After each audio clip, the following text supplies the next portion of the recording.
Hi friends, అందరికీ నమస్కారం. అంజలి కథలకి స్వాగతం. ఈరోజు చందమామ కథ పేరు కనకదాసు కవిత్వం. ఈ కథను రచించిన వారు ఎన్ శివనాగేశ్వరరావు గారు. కోసల రాజ్యంలో కనకదాసు అనే రైతు ఉండేవాడు. మనిషి మంచివాడు. ఉన్న కొద్దిపాటి పొలము సాగు చేసుకుంటూ అంతగా ఆశలు లేనివాడు కావటం వలన సుఖంగా కాలం గడుపుతున్నాడు. ఒక పర్యాయము కనకదాసు ఉండే గ్రామానికి విష్ణు శర్మ అనే కవి వచ్చాడు. ఆయన కవిత్వం వినటానికి గ్రామస్తులు రామాలయం ఆవరణలో చేరారు. విష్ణు శర్మ తన కవిత్వం వినిపించాడు. సరళ శైలిలో ఉత్తమ భావాలతో ఉన్న ఆయన కవిత్వము పామరులకు సైతము అర్థమైంది. అందరూ ఆయనను అభినందిస్తూ కరతాళ ధ్వనులు చేశారు. కొందరు ఆయన మెడలో పూలదండలు వేస్తే మరికొందరు డబ్బు చదివించి తమ అభిమానం చాటుకున్నారు. విష్ణు శర్మ గ్రామస్తులకు కృతజ్ఞతలు చెప్పుకుంటూ తన కవిత్వానికి రాజుగారిచ్చిన పచ్చల పథకము, జమీందారు గారిచ్చిన బంగారు కడియము వాళ్లకు చూపించాడు. విష్ణు శర్మ కవిత్వం వినటానికి వచ్చిన వారిలో కనకదాసు కూడా ఉన్నాడు. ఆయనకు జరిగిన సన్మానము అతడికి అద్భుతమనిపించింది. ఆ రాత్రి కనకదాసుకి నిద్ర పట్టలేదు. ఇంతకు గ్రామస్తులు ఆయనకు అంత గొప్పగా ఎందుకు సన్మానం చేశారా అని ఆలోచించసాగాడు. అలా ఎంతోసేపు ఆలోచించిన మీదట కనకదాసుకి కవిత్వానికి ఎంత విలువ ఉన్నదో అర్థమైంది. అదే క్షణాన తాను కూడా కవిత్వం చెప్పి 10 మందిని మెప్పించాలన్న ఆలోచన వచ్చింది. మెప్పించగలిగితే తాను కూడా రాజుగారి నుంచి, జమీందారు నుంచి పచ్చల పథకము, బంగారు కడియమే కాక ఇతరుల నుంచి కూడా అంతో ఇంతో ధనం సంపాదించవచ్చు. కనకదాసుది వానాకాలం చదువు. అయినా అతడు నిరుత్సాహపడలేదు. అప్పటికప్పుడు కలం పుచ్చుకొని దీపం బుడ్డి ముందు కూర్చొని కవిత్వం రాయ సంకల్పించుకున్నాడు. అయితే దేన్ని గురించి కవిత్వం రాయాలో ఒక పట్టాన స్ఫురించలేదు. గురక పెడుతూ నిద్రపోతున్న భార్య మీద పడింది కనకదాసు దృష్టి. ఆ మరుక్షణము కనకదాసుకు కవితా వస్తువు దొరికింది.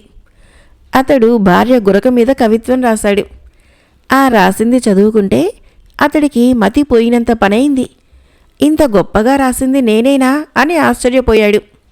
చాలాసేపటికి కనకదాసుకి కునుకు పట్టింది. కలలో గ్రామస్తులు అతన్ని పల్లకీలో కూర్చోబెట్టి మోసుకుంటూ రాజుగారి దగ్గరకు తీసుకొని పోయారు. రాజుగారు కనకదాసు రాసిన కవిత్వం విని ముగ్ధుడై అతని కాలికి గండపెండేరం తొడిగాడు. ఆ రాత్రి తెల్లవారక ముందే కనకదాసుకు మెలకువ వచ్చింది. కల గుర్తుకు చేసుకుని ఎంతగానో మురిసిపోయాడు.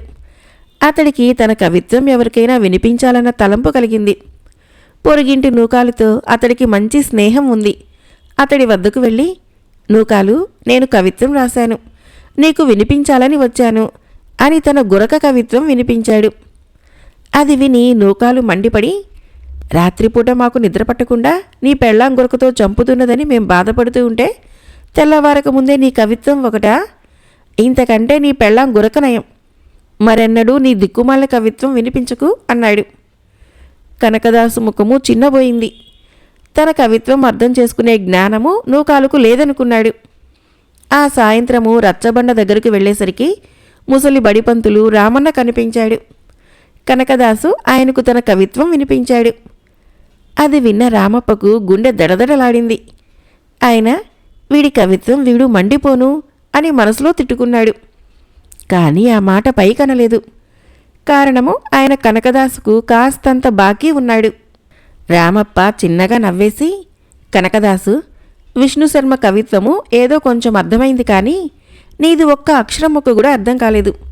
అంటే విష్ణు శర్మది పామరుల స్థాయి, నీది పండితుల స్థాయి అన్నమాట. వెంటనే పోయి జమీందారు గారికి నీ కవిత్వం వినిపించు. విష్ణు శర్మకు తొడిగినట్లే నీకు బంగారు కడియం తొడుగుతాడు అన్నాడు. కనకదాసు ఈ మాటలు నిజమని నమ్మి పోయి జమీందారుని కలిసి తన కవిత్వం వినిపించాడు. జమీందారు నవ్వుకొని అతన్ని ఆట పట్టించాలనిపించి, కనకదాసు, ఇటువంటి కవిత్వం ఇంతవరకు వినలేదు అని ఒక శాలువా కప్పి 100 వరహాలు ఇచ్చి పంపించాడు. దానితో కనకదాసుకి తన కవిత్వం మీద నమ్మకం పెరిగింది.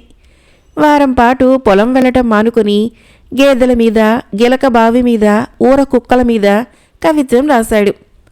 అది వినిపిస్తే రాజుగారు తప్పక మెచ్చుకుంటారని భావించి రాజధాని చేరి రాజుగారి దర్శనం కోరాడు. కోసలరాజు చంద్రకాంతుడు కళాప్రియుడు. అందున కవిత్వం అంటే చాలా ఇష్టం. ఇద్దరు సేవకులు మహారాజు వద్దకు పోయి, ప్రభు, కనకదాసు అనే రైతు తన కవిత్వం వినిపించడానికి వచ్చి మీ దర్శనం కోరుతున్నాడు అని చెప్పారు. తన పాలనలో ఒక మామూలు రైతు కూడా కవిత్వం చెప్పడము చంద్రకాంతుడికి సంతోషం కలిగించింది. ఆయన కనకదాసుని నిండు సభకు పిలిపించి కవిత్వం వినిపించమన్నాడు. కనకదాసు మహోత్సాహంతో తన కవిత్వం వినిపించాడు. అది వింటూనే మహారాజుకి శిరోవేదన కలిగింది. సభలో చాలామంది చెవులు మూసుకున్నారు. మహారాజు కనకదాసుకేసి ఉరిమి చూసి, మూర్ఖుడా, ఇంతగా మనసును కలవరపరిచే కవిత్వము నేనేనాడు వినలేదు. ఈ క్షుద్ర పదాల కూర్పు కవిత్వము అని ఎవరైనా మెచ్చుకుంటారా అని అడిగాడు. కనకదాసు భయంతో బిక్కచచ్చిపోయి, మహాప్రభో, మా ఊరి బడిపంతులు రామప్ప నాది పండితుల స్థాయి కవిత్వము అని మెచ్చుకున్నాడు. జమీందారు గారు కూడా ఇంతవరకు ఇటువంటి కవిత్వం వినలేదని స్వయాన శాలువా కప్పించారు అన్నాడు. అప్పుడు మహారాజు, వీడు తప్పక మతి చెలించిన వాడే ఉండాలి. విచారించండి. మతి స్థిమితం ఉన్నవాడే అయితే ఇంతటి దుర్భరమైన కవిత్వం చెప్పినందుకు ఉరి తీయండి. అప్పటి వరకు ఖైదీలో ఉంచండి అని భటులను ఆదేశించాడు.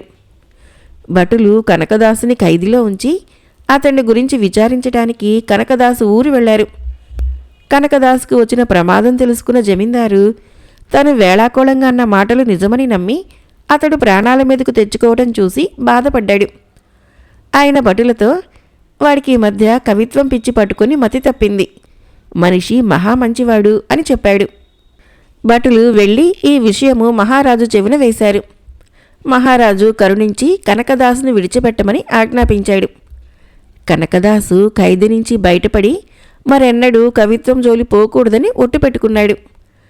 అతడు ఊరు చేరిన వారం రోజులకి ఒక అపరిచితుడు అతన్ని చూడవచ్చి, మహాకవీశ్వరులకు అభివాదము అంటూ నమస్కారం పెట్టాడు.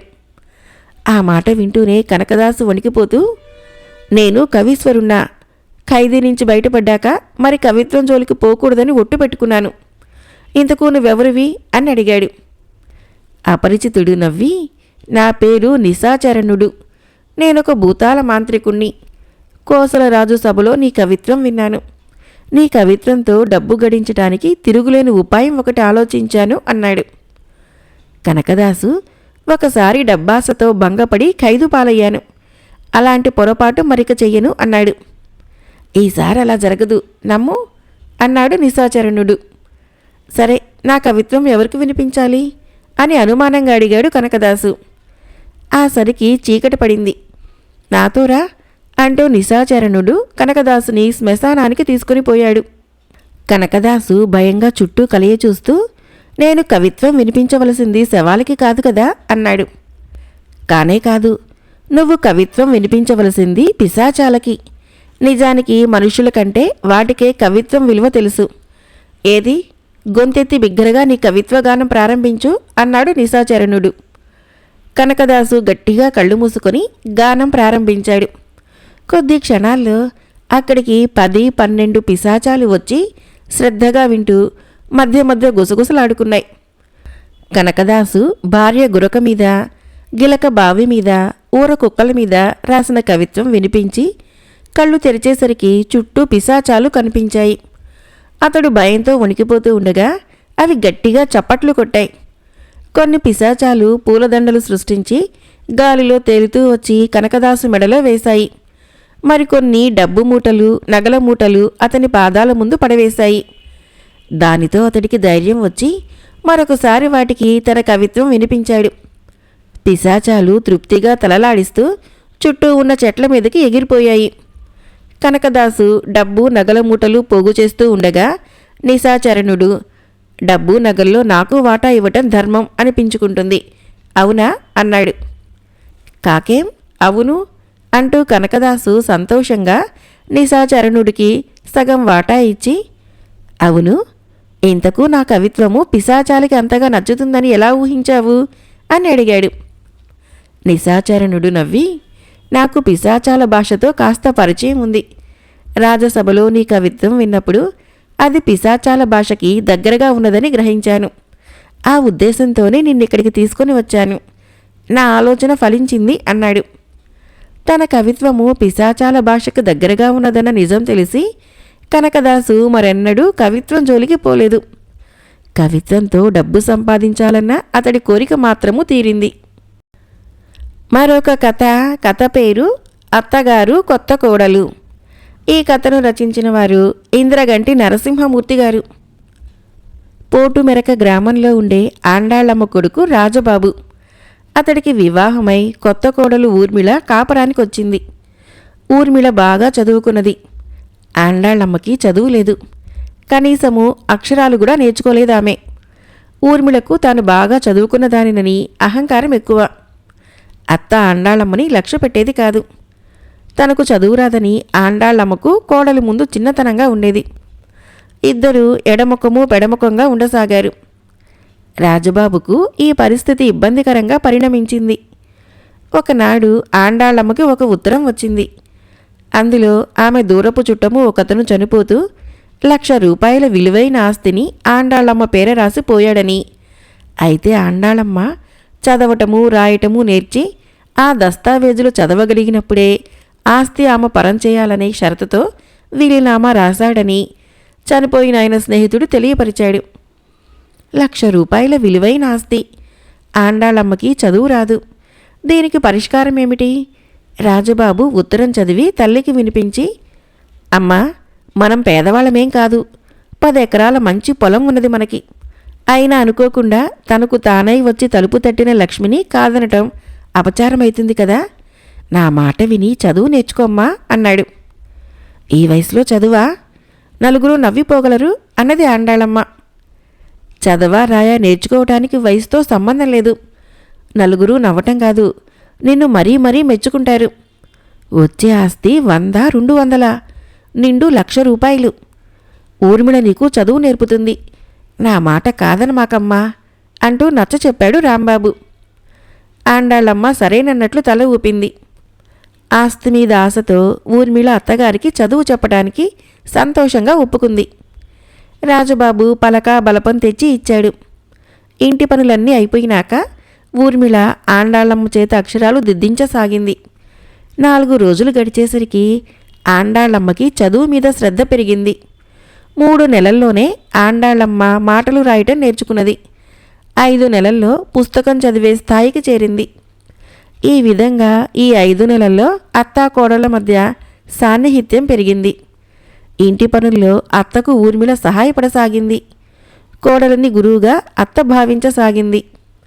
అత్తగారిలోని పట్టుదలకి కోడలు ముచ్చటపడింది. చదవటం బాగా వచ్చాక ఆండాళ్ళమ్మ ఒకనాడు కొడుకుతో ఆ దస్తావేజులేవో తెచ్చుకుందామన్నది. రాజబాబు చిన్నగా నవ్వుకొని తల్లిని భార్యను ఒకచోట కూర్చోబెట్టి, ఇద్దరూ శ్రద్ధగా వినండి. పరిస్థితులు అనుకూలిస్తే ఏ వయసులోనైనా చదువు నేర్చుకోవచ్చు. మీ ఇద్దరి మధ్య ఉన్న విభేదాలు తొలగించాలని మీకు సరియైన వ్యాపకం కల్పిస్తే సమస్య పరిష్కారమవుతుందని ఆలోచించి ఆ ఉత్తరాన్ని నేనే సృష్టించాను. ఇద్దరూ ఇప్పట్లాగే అన్యోన్యంగా ఉండండి అన్నాడు. అది విన్న ఆండాళ్ళమ్మ ఆనందంగా, మంచి పని చేసావురా అబ్బాయి. ఈ వయసులో హాయిగా భారత భాగవతాలు చదువుకుంటూ కాలం గడుపుతాను. ఇంత పుణ్యం కూడా అన్నది. ఊర్మిళ అత్తగారికేసి ఆశ్చర్యంగా చూసి భర్తతో, నాకు ఈ అనుభవంతో నలుగురికి విద్య నేర్పగలనన్న నమ్మకం ఏర్పడింది. ఇరుగు పొరుగు పిల్లల్ని పోగు చేసి బడి నడుపుతాను. ఆ విధంగా నలుగురికి మేలు చేసిన దాన్నైతాను అన్నది ఉత్సాహంగా. మరొక కథ ఈ బేతాళ కథ పేరు వ్యవహార శాస్త్రం. పట్టువదలని విక్రమార్కుడు చెట్టు వద్దకు తిరిగి వెళ్ళి చెట్టుపై నుంచి శవాన్ని దించి భుజాన వేసుకుని ఎప్పటిలాగే మౌనంగా శ్మశానం కేసి నడవసాగాడు. అప్పుడు శవంలోని బేతాళుడు, రాజా, అర్ధరాత్రి వేళ భీతి గొలిపే ఈ శ్మశానంలో ఎన్నో ఇక్కట్లకు గురైతున్నా వీడని నీ పట్టుదల చూస్తుంటే నువ్వు రాజనీతితో పాటు ఇతర శాస్త్రాలు కూడా చదివినవాడివేమోనన్న అనుమానం కలుగుతున్నది. ఎందుకంటే ఎన్ని శాస్త్రాలు చదివినా వ్యవహార జ్ఞానం కొదువైనవాడు తప్పక నవ్వులు పాలైతాడు. నీకున్న వ్యవహార శాస్త్ర జ్ఞానము ఏపాటిదో నాకు తెలియదు. వికాసుడు, విశాఖుడు అనే 2 శాస్త్రజ్ఞులు తమ దగ్గరకు వచ్చేవారికి ఎంతో భిన్నమైన రీతిలో సలహాలిస్తూ ఉండేవాళ్ళు. వారిలో ఎవడు నిజమైన శాస్త్రజ్ఞానో ఎవడు కాదో గ్రహించడము సామాన్యులకు అసాధ్యం. నీకు ఆ శాస్త్రజ్ఞుల కథ చెబుతాను, శ్రమ తెలియకుండా విను అంటూ ఇలా చెప్పసాగాడు. విలాసపురంలో వికాసుడు అనే భాగ్యవంతుడు ఉండేవాడు. తల్లిదండ్రులిచ్చిన ఆస్తి బాగా ఉండటం చేత ఆయన ఏ పని చేయలేకపోయినా సుఖంగా గడిచిపోతున్నది. కానీ వికాసుడు అంతటితో తృప్తిపడక శాస్త్ర పఠనం చేయసాగాడు. అవి కొంత అర్థమై కొంత అర్థం కాకుండా ఉంటే పండితులను సంప్రదించి సందేహాలు తీర్చుకునేవాడు. కొంతకాలానికి వికాసుడికి శాస్త్రజ్ఞానం బాగా వంటబట్టింది. దాంతో ఆయనకు తన చుట్టుపక్కల ఉన్న వారందరూ తెలివిహీనులుగా కనిపించసాగారు. వాళ్ళే పని చేసినా ఏదో చిన్న లోపం ఉండేది. చెబితే వాళ్ళకి కోపం వచ్చేది. చెప్పకుండా ఊరుకుందామా అంటే తెలిసి కూడా ఎదుటివారు తప్పు చేస్తూ ఉంటే శాస్త్రజ్ఞానం ఒప్పుకుంటుందా? వికాసుడు బాగా ఉన్నవాడు కదా అని ఒకప్పుడు చాలామంది ఆయన వద్దకి సలహాలకి సంప్రదింపులకు వచ్చేవారు. సలహాలతో పాటు అంతో ఇంతో ధన సహాయం చేయకపోతాడా అని వారి ఆశ. దానికి తోడు వికాసుడు సలహాలు కూడా బాగానే ఉండేవి, ఆయనకు శాస్త్రజ్ఞానం లభించే వరకు. ఒకసారి వీరయ్య అనేవాడు ఆయన వద్దకు వచ్చి, అయ్యా, నా కూతురికి పెళ్లి కుదిరింది. 6 నెలల తర్వాత పెళ్లి జరిపిద్దామనుకుంటున్నాను. అప్పటికి నాకు రావలసిన సొమ్మంతా దగ్గర చేరుతుంది. కానీ వరుడు తరపు వారు 3 వారాల్లో పెళ్లి జరిపించమంటున్నారు. పెళ్లికి 5,000 వరహాలు కావాలి. నా దగ్గర 2,000 ఉన్నాయి. ఇలాంటి సందర్భంలో ఎవరినీ నొప్పించకుండా పెళ్ళెలా జరిపించేది అంటూ సలహా అడిగాడు. వికాసుడు వెంటనే, నీకు తెలీదా, 6 నెలల దాకా పెళ్లి ముహూర్తాలు లేవని శాస్త్రం చెబుతున్నది. ఆ విషయం పెళ్లివారికి చెప్పు అన్నాడు. అయ్యా, ఆ విషయము పెళ్లివారికి తెలుసు. కానీ ఆ ఇంట్లో ఒక ముసలాయన మనవుడి పెళ్లి చూడాలని తహతహలాడుతున్నాడట. ముహూర్తం మంచిది కాకపోతే తర్వాత శాంతి చేసుకుంటారట. ఇప్పుడు మాత్రం ఈ పెళ్లి జరిగి తీరాలంటున్నారు అన్నాడు వీరయ్య. శాంతుల్ని శాస్త్రం ఒప్పదు. ఈ విషయము మగపెళ్లి వారికి చెప్పు, లేకపోతే ఈ సంబంధం వదులుకో అన్నాడు వికాసుడు. అబ్బాయి అందగాడు, ఆస్తిపరుడు, గుణవంతుడు. ఇలాంటి సంబంధం మళ్ళీ నాకు దొరుకుతుందనిపించదు. మంచి ముహూర్తం కంటే మంచి సంబంధమే ముఖ్యం. నేను వాళ్ళు అడిగినట్లే పెళ్లి జరిపించాలనుకుంటున్నాను. తమరు నాకు ధన సహాయం చేయగలరా అని వీరయ్య సూటిగా అడిగేశాడు. ఛీ, శాస్త్రాన్ని పాటించకుండా కూతురి పెళ్లి చేసే నువ్వేం తండ్రివి? నీలాంటి వాడికి నేను మాత్రం సాయం చేయనుగాక చెయ్యను అన్నాడు వికాసుడు. అయ్యా, చిత్రపురం విశాఖల వారు తమకంటే శాస్త్రజ్ఞానం కలవారు. కన్న కూతురు సుఖం కోసము శాస్త్రాన్ని కూడా ఎదిరించగల నా ధైర్యాన్నాయన మెచ్చుకున్నారు. తమరిలా మాట్లాడటం నాకు ఆశ్చర్యంగా ఉంది అని చిన్నబుచ్చుకొని అక్కడి నుంచి వెళ్ళిపోయాడు వీరయ్య. తన సలహాను తప్పు పట్టినందుకు వికాసుడు నొచ్చుకున్నాడు. అంతలో రవిచంద్రుడు అనే అతను ఆయన దగ్గరికి వచ్చాడు. అతను ఒక ఇల్లు కొందామనుకుంటూ ఉండగా ఊరు చివర చక్కని ఇల్లు ఒకటి బేరానికొచ్చింది. ధర ఎంతో లేదు, స్థలం పెద్దది. అయితే పెరటి నిండా కొబ్బరి చెట్లున్నాయి. కొబ్బరి చెట్లు రవిచంద్రుడు కుటుంబానికి అచ్చిరావు. పెరట్లో కొబ్బరి మొక్కలు నాటించగానే అతని తాత చనిపోయాడట. తండ్రి కూడా జబ్బు పడితే ఆ మొక్కలు పీకించి వేయగానే నయమైందట. ఇప్పుడు రవిచంద్రుడి తండ్రికి ఆరోగ్యమంతా బాగాలేదు. అందుకని ఆ ఇల్లు కొనాలంటే భయపడుతున్నాడు. వికాసుడు నవ్వి, మంచి ముహూర్తం చూసుకొని ఇల్లు కొనుక్కో. పెరట్లోని కొబ్బరి చెట్లు ఏ కుటుంబానికి హాని చేయవని శాస్త్రం చెబుతున్నది. మీ నాన్న జబ్బుకి కొబ్బరి నీళ్లు మంచివి. మూఢనమ్మకాలతో మంచి అవకాశం జార విడుచుకోకు అన్నాడు. రవిచంద్రుడు తల అడ్డంగా ఊపి, ఆ ఇల్లు ముందుగా మీరు కొనండి. పెరట్లో కొబ్బరి చెట్లన్నీ నరికించండి. అప్పుడు నేను మీ నుంచి కొనుక్కుంటాను. ఈ పని ఇంటి యజమానినే చేయమన్నాను. కానీ తన చేత్తో పెంచిన చెట్లని నరకటానికి చేతులు రావటం లేదని ఆయన ఒప్పుకోలేదు అన్నాడు. కాయలిచ్చే కల్పతరువుని నరకమనే నువ్వే మనిషివి. ఆ ఇంటాయన బాగా చెప్పాడు.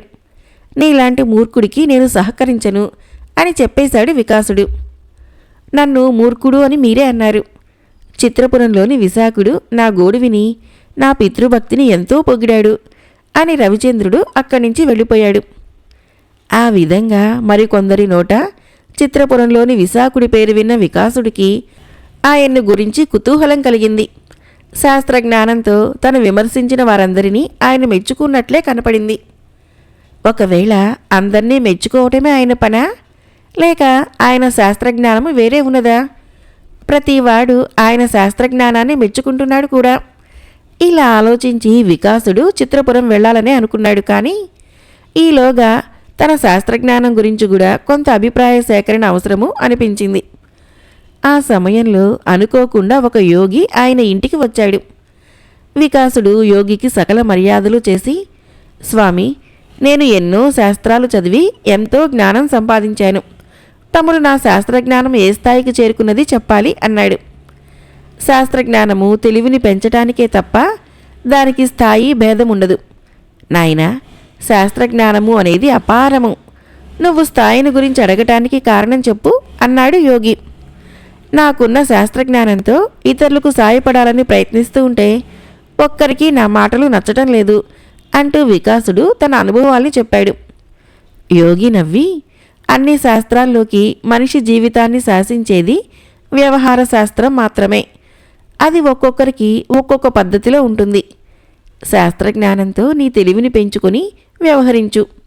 ఇతరులు నీ వద్దకు సాయం కోరి వస్తే వారి అవసరాలు తీర్చాలి తప్ప సలహాలు ఇవ్వకూడదని వ్యవహార శాస్త్రం చెబుతున్నది అన్నాడు. మూర్ఖుల అవసరాలు తీర్చడానికి శాస్త్రం తెలిసిన వారికి మనసొప్పదు. అటువంటప్పుడు సలహాలివ్వక తప్పదు కదా అన్నాడు వికాసుడు. యోగి చిటిక వేసి నవ్వుతూ, సాయపడలేని మనిషిని పొగడ్తలతో ముంచెత్తమని వ్యవహార శాస్త్రము ఆదేశిస్తున్నది అన్నాడు. వికాసుడు యోగికేసి అనుమానంగా చూస్తూ, స్వామి, మూర్ఖుడిని పొగడ్తలతో ముంచెత్తడము అసత్య ప్రలాపమే అవుతుంది కదా. శాస్త్రం తెలిసిన వారా పని చేయలేరు అన్నాడు. ఆ మాటలకి యోగి కాస్త అసమ్మతిగా తలాడించి, అయితే విను, శాస్త్ర సమ్మతంగా మూర్ఖుణ్ణి పొగిడే విధానం తెలుసుకోవాలంటే చిత్రపురంలోని విశాఖుణ్ణి కలుసుకోవాలి. వ్యవహార శాస్త్రము ఒకరు చెబితే తెలుసుకునేది కాదు కాబట్టి నువ్వు ఆయనని శ్రద్ధగా గమనించి అసలు విషయము అవగాహన చేసుకోగలగాలి అన్నాడు యోగి. యోగి నోట కూడా విశాఖుడి పేరు విన్నాక ఇక జాప్యం చేయదలుచుకోలేదు వికాసుడు. ఆయన మర్నాడే బయలుదేరి చిత్రపురం వెళ్ళాడు. ఆ ఊళ్ళో విశాఖుడిది చాలా విశాలమైన భవంతి. ఒక పెద్ద గదిలో నేల మీద తివాసీ పరిచి ఉంచారు. గది మధ్యలో విశాఖుడు కూర్చొని ఉన్నాడు. ఆయన ముఖము జ్ఞానంతో వెలిగిపోతున్నది. పక్కన దేవదత్తుడు అనే 16 ఏళ్ల యువకుడున్నాడు. అతడి కుడి చేతిలో మురళి ఉన్నది. వడిలో పుస్తకం ఒకటున్నది. ఎదురుగా పెద్ద పలక ఉన్నది. దాని పక్కన ఒక శుద్ధ ముక్క ఉన్నది. విశాఖుడికి ముందు కొంచెం వరుసలో చాలామంది కూర్చొని ఉన్నారు. వికాసుడు అక్కడికి చేరిన సమయంలో ఒక కవి విశాఖుడితో, ప్రకృతి శక్తులే మనిషి జీవితాన్ని శాసిస్తున్నాయి, అవే మనకు వరాలిస్తున్నాయి. అందుకే నేను నా కవిత్వాన్ని నిండు పున్నమి వెన్నెలకు, గలగలా పారే సెలయేరికి, వికసిత పుష్పాలకి వినిపిస్తున్నాను. కానీ ఇంతవరకు నాకెలాంటి ఫలితము కనపడలేదు అన్నాడు. విశాఖుడు వెంటనే దేవదత్తుడి వంక చూసి, నాయనా, నీ పుస్తకంలో మంచి పద్యం చదివి వినిపించు, నాలో ప్రేరణ కలుగుతుంది అన్నాడు. అప్పుడు దేవదత్తుడు తాను రాసిన పద్యం ఒకటి చదివాడు. అది అర్ధరహితంగా, భావరహితంగా ఉన్నది. విశాఖుడు మాత్రము అది వింటూనే, ఆహా, ఎంత చక్కగా చెప్పావు నాయనా, దైవాంశ సంభూతుడివి, అందుకే నీ పేరు దేవదత్తుడైంది అంటూ దేవదత్తుడిని మెచ్చుకొని కవితో, అయ్యా, ప్రకృతి మాతకి కవిత్వం వినిపించాలనుకునే మీ వంటి వారి దర్శనము నాకు లభించింది. ధన్యుడినయ్యాను. మీరనే ప్రతిఫలం గురించి చెప్పడానికి నేనెంతవాణ్ణి అన్నాడు. కవి సంతోషంగా అక్కడి నుంచి వెళ్ళిపోయాడు. అప్పుడు ఒక రైతు విశాఖుడితో, అయ్యా, ప్రతి ఏటా పంటలు సమృద్ధిగా పండి నా గాదెలు నిండిపోతున్నాయి. అయితే ధాన్యం ధర తరచుగా పెరుగుతూ ఉండటం వలన నేను చూస్తూ చూస్తూ ధాన్యం అమ్మలేకపోతున్నాను. ఎప్పటికీ నష్టమనిపించని విధంగా నా ధాన్యాన్ని నేనెప్పటికి అమ్ముకోగలనో తెలియటం లేదు అన్నాడు. అప్పుడు విశాఖుడు దేవదత్తుడి వంక చూసి, నాయనా, నాలో ప్రేరణ కలగటానికి ఈ రైతు బొమ్మని పలక మీద గీయి అన్నాడు. దేవదత్తుడు శుద్ధముక్కతో పిచ్చి గీతల్లాంటివి పలక మీద గీయగానే, ఆహా, ఉన్న బొమ్మను ఎవరైనా గీస్తారు. రైతు మనసులోని గజిబిజిని ఎంత చక్కగా చిత్రీకరించావు నాయనా, ఇది నీకే సాధ్యం కావాలి మరి అని క్షణంసేపు కళ్ళు మూసుకొని తెరిచి రైతుకేసి చూస్తూ, కరువు రోజులు వస్తే ధాన్యం ధరలు మరీ పెరిగిపోతాయి. పొరుగు దేశాల నుంచి ధాన్యం దిగుమతి చేసుకుంటే మన బంగారం అంతా అక్కడికి చేరుతుంది.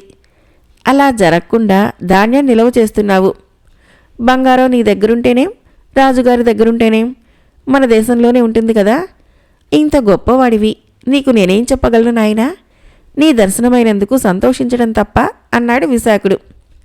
రైతు సంతోషంగా అక్కడి నుంచి వెళ్ళిపోగానే ఒక స్త్రీ లేచి నిలబడి, మహానుభావా, నేను నా బిడ్డలు తప్పు చేసినా క్షమిస్తాను. ఎంతటి సమర్థులైనా ఇతరులు నా బిడ్డల కంటే అధికులుగా ఉంటే చూడలేను. నేను సంతోషంగా ఉండాలంటే ఏం చేయాలి అని అడిగింది. విశాఖుడు దేవదత్తుణ్ణి ఒకసారి మురళి వాయించమని చెప్పి వాడు అపస్వరాలు పలికిస్తూ ఉంటే, ఓహో, నాదబ్రహ్మలు పలికించలేని సంగీత విద్య నీకెలా అబ్బిందిరా? అయినా దైవాంశ సంభూతుడివి, ఇది నీకు అబ్బటంలో ఆశ్చర్యమేముందిలే అని మెచ్చుకొని ఆ స్త్రీ వైపుకు తిరిగి, అమ్మా, ఈ ప్రపంచమంతా స్త్రీ స్వార్థం మూలంగానే పవిత్రమైంది. కన్నబిడ్డల తప్పులు క్షమించటము, అందరికంటే వారే గొప్పగా ఉండాలనుకోవటము ప్రతి తల్లి కోరేదే. కానీ నీలా నిజాన్ని నిజంగా చెప్పగల స్త్రీమూర్తులు అరుదు. నీలోని మాతృమూర్తికి, సత్యసంధతకి నా నమస్సులు అన్నాడు. వికాసుడు ఇక నిలవలేకపోయాడు. విశాఖుడు లాంటి వాడి చుట్టూ చేరి జనం ఎలా ప్రయోజనం పొందుతున్నారో ఆయనకు అర్థం కాలేదు. ఈ విషయమై యోగిని నిలదీయాలని తన గ్రామానికి బయలుదేరాడు. అయితే యోగి గ్రామం పొలిమేరలోనే ఆయనకు ఎదురయ్యాడు.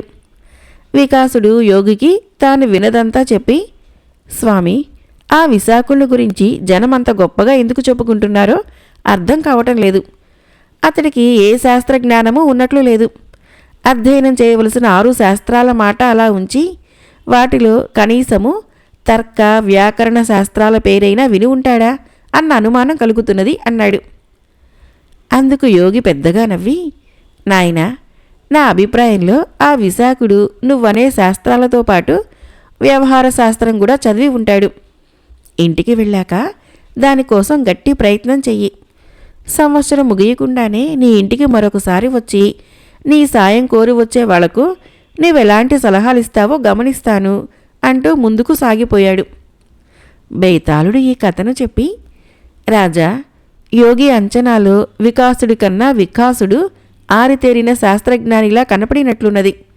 ఇది ఆయన బాగా ఆలోచించి చెప్పిన అభిప్రాయమే అయి ఉంటుందా? వచ్చిన వారికి నచ్చినా నచ్చకపోయినా వికాసుడు వాళ్ళకి శాస్త్రోక్తంగా సలహాలిస్తున్నాడు. విశాఖుడు అలా కాక దేవదత్తుడు అనే మందమతిని అడ్డుపెట్టుకుని సందర్భ శుద్ధిలేని సలహాలతో పొగడ్తలతో వాళ్లను తృప్తిపరిచి పంపిస్తున్నాడు. ఇది ఏ రకం శాస్త్రజ్ఞానమనిపించుకుంటుంది? అంతేగాక యోగి అన్న వ్యవహార శాస్త్రము అనే శాస్త్ర గ్రంథము ఒకటి ఉన్నదా? లేక వికాసుణ్ణి వేళాకోళం చేస్తూ ఆయన అన్న మాటలా? ఈ సందేహాలకి సమాధానం తెలిసి కూడా చెప్పలేకపోయావో నీ తల పగిలిపోతుంది అన్నాడు. దానికి విక్రమార్కుడు, వికాసుడి దగ్గర సలహాల కోసం వస్తున్న వాళ్ళు సామాన్య గృహస్థులు. వాళ్ళకి శాస్త్రం ఏమంటున్నదో వివరించటం వృధా, అసందర్భం. అంతేకాక వాళ్ళ సమస్యలకు మేలు కలిగే విధంగా పరిష్కారాలు సూచించటము అవసరం. కానీ శాస్త్రం పేరుతో వాళ్లకు నచ్చని లేక నష్టం కలిగించే సలహాలు ఇవ్వటము ఏ వ్యవహారజ్ఞుడు చేయకూడని పని. వికాసుడైతే శాస్త్రాలు వల్లవేశాడే కానీ అతడికి వివిధ వ్యక్తుల మనస్తత్వం గురించి కానీ వాళ్ళ వృత్తుల్లో ఎదురయ్యే విభిన్నమైన సమస్యల గురించి కానీ అవగాహన లేదు. అతడిది శాస్త్రం పేరుతో పిడుక్కు బియ్యానికి ఒకటే మంత్రము అనే పెడధోరణి. ఇక విశాఖుడు అలా కాదు. అతడిది పరిపూర్ణమైన శాస్త్రజ్ఞానం. ఆ కారణంగానే అతడు తమ సమస్యల పరిష్కారానికి సలహా కావాలంటూ వచ్చేవాళ్లను గజిబిజి పెట్టకుండా ఎంతో లౌక్యంగా మందమతి అయిన దేవదత్తుణ్ణి పొగుడుతున్నట్లు నటిస్తూ వాళ్ళ సమస్యలకు తృప్తికరమైన పరిష్కారాలు చెప్పి పంపిస్తున్నాడు. పోతే యోగి అన్న వ్యవహార శాస్త్రం సంగతి అలాంటిది గ్రంథస్థమై ఉండకపోవచ్చు. యోగి సూచనప్రాయంగా వికాసుడికి చెప్పిందేమిటంటే అన్ని శాస్త్రాల సారము నిగ్గే వ్యవహార శాస్త్రము అని. అది నీలో లోపించిందని, ఈ కారణాల వల్ల విశాఖుడు నిజమైన శాస్త్రజ్ఞాని అని మనం నమ్మవచ్చును అన్నాడు. రాజుకు ఈ విధంగా మౌనభంగం కలగగానే బేతాళుడు శవంతో సహా మాయమై తిరిగి చెట్టెక్కాడు. ఈ కథకు ఆధారము జొన్నలగడ్డ రామలక్ష్మి గారి రచన.